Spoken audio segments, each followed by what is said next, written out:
So this is a documentation of our travel to Tirupati exactly 10 days back in May 2026. Our flight was from Bangalore to Tirupati and it was an Indigo flight which was originally supposed to take off at 10:10 a.m. to reach Tirupati around 11. But they had informed us earlier that there will be a 3-hour delay in the departure, and the flight in fact took off around 1:20 p.m. to reach Tirupati around 2:30 p.m.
Requesting all our customers to kindly remain seated with the seatbelts fastened, please. नमस्कार, तिरुपति हवाई अड्डे में आपका हार्दिक स्वागत है।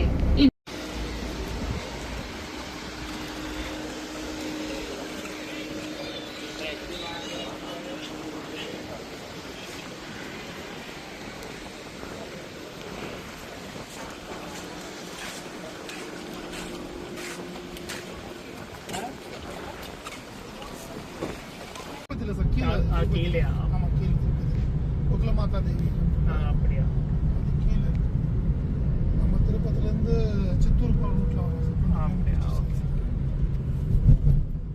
நாளைக்கு காலாசிரம் லேட்டாக இருந்தால் இது கீழே பார்த்துட்டு போகலாம் 5:30 இருந்துங்க நீங்கள் 6:30 இருந்தீங்க நன்றி சார் நன்றி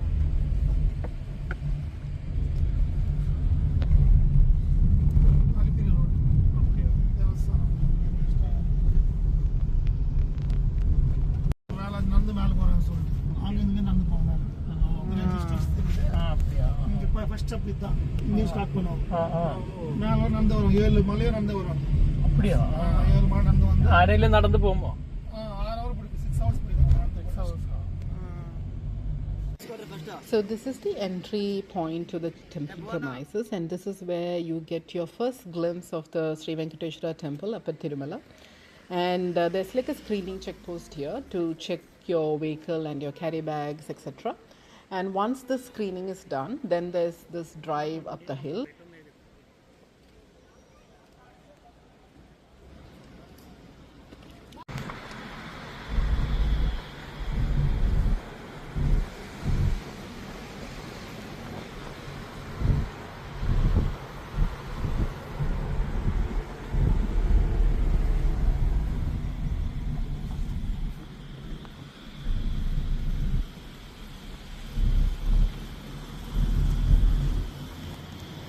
So once our cab dropped us, we queued up for the NRI darshan, and this was around 3:40 p.m.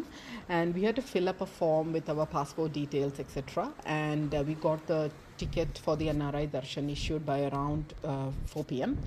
and then we had to wait for another 15-20 minutes at the first set of gates, and we were told that there was a Srivani break that was going on around that time, around 4 o'clock.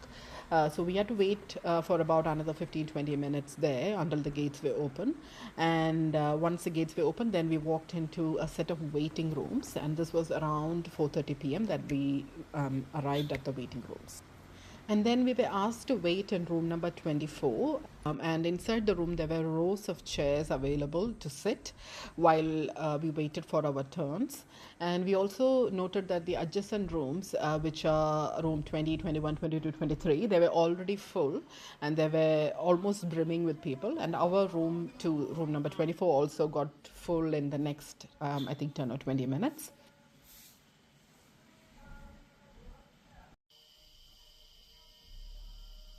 And while we waited in the room, they served annaprasadam, which is like sambar rice.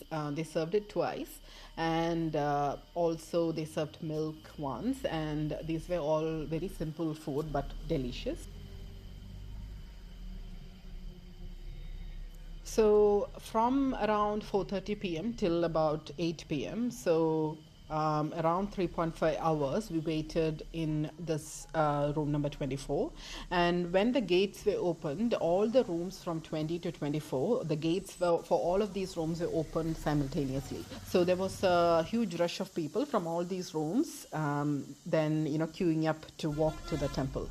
This walking to the temple, this queue took around another 1 hour 20 minutes or so. And around 9:30 p.m. is when we had the darshan, and obviously the darshan was really, really nice. It was like worth a lifetime, and it's truly divine. Since the day we visited the temple was a Thursday, it's supposed to be a very special darshan. So yeah, truly grateful that we could get this opportunity.